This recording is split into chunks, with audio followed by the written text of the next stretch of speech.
بسم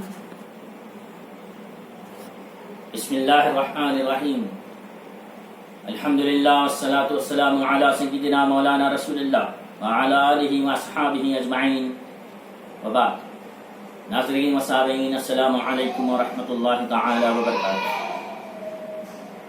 فوائد الفوائد والفضات و تعلیمات سلطان المشائخ نظام الدین اولیاء محبوب الہی کی پہلی جلد سے 27ویں مجلس پڑھنے کی سعادت حاصل کریں گے۔ حضرت خواجہ امیر حسن اعلیٰ سجزی رحمۃ اللہ تعالی علیہ نے فرمایا، 27ویں مجلس میں فرمایا، اسی سال اسی مہینے کی 28ویں تاریخ بدھ کو قدم بوسی کی دولت حاصل ہوئی۔ حسب عادت دہلیز کی چھت پر تشریف فرما تھے۔ دہلیز کی چھت پہ تشریف فرما تھے۔ دروازے کے پاس ایک زینہ سیڑھیاں تھیں۔ جب بندے نے سر زمین پر رکھا، اشارہ فرمایا کہ وہیں زینے کے پاس بیٹھ جا۔ جہاں گئے تھے وہیں اشارہ کر دیا کہ بیٹھ جاؤ۔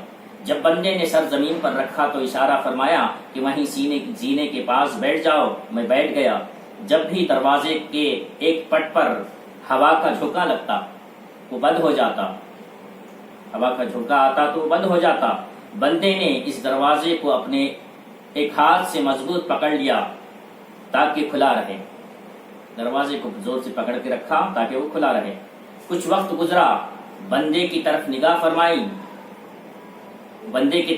فرمائی، دیکھا کہ در پکڑے بیٹھا ہوں، دروازہ پکڑے بیٹھا ہوں۔ دیکھا، ارشاد ہوا، چھوڑ کیوں نہیں دیتے؟ بندے نے سر زمین پر رکھ دیا اور عرض کی کہ میں نے یہ در پکڑ لیا ہے۔ تبسم فرمایا اور ارشاد ہوا کہ تم نے یہ در پکڑا ہے اور مضبوط پکڑا ہے۔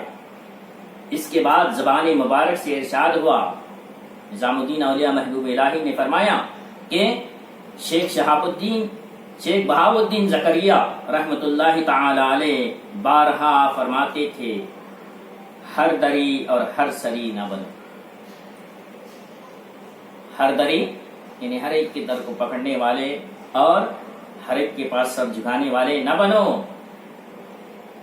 ایک در پکڑو اور مضبوطی سے پکڑو، ایک در کو پکڑو اور مضبوطی کے ساتھ پکڑو۔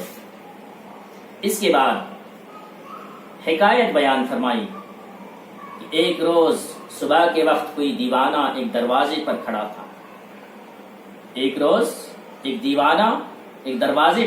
تھا۔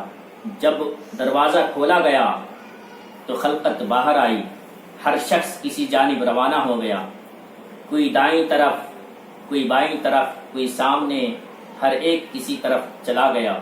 دیوانے نے جب یہ دیکھا تو بولا کہ یہ لوگ پراگندہ اور الگ الگ مخالف جاتے ہیں، جب ہی تو کسی ٹھکانے پر نہیں پہنچتے، اگر سب ایک راہ جائیں تو مقصود تک جائیں گے،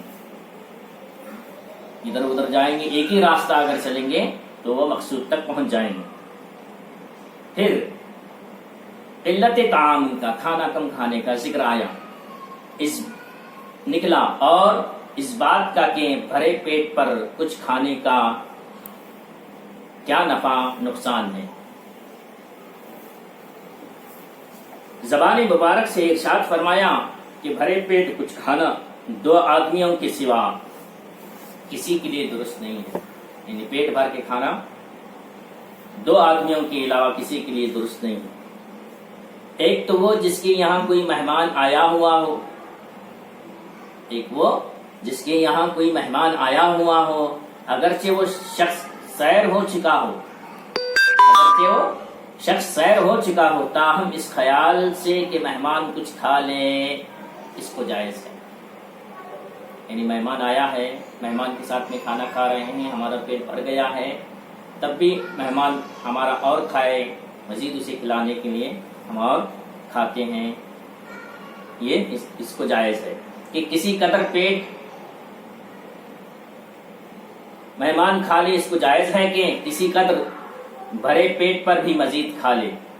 دوسرے وہ روزے دار جس کے لیے سحری کا سامان نہ ہو، جس کے وہ سحری کا سامان نہ ہو، وہ جانتا ہو کہ سحری کے وقت کوئی چیز نہ ہوگی، اگر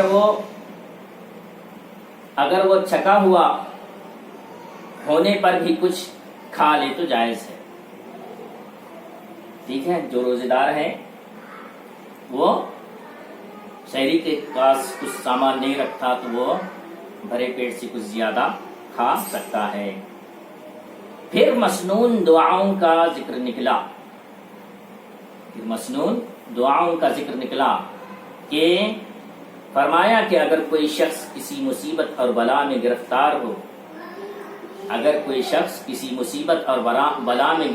ہو، کسی اس علاج سے بھی وہ مصیبت بلا دفع نہ ہوتی ہو، کسی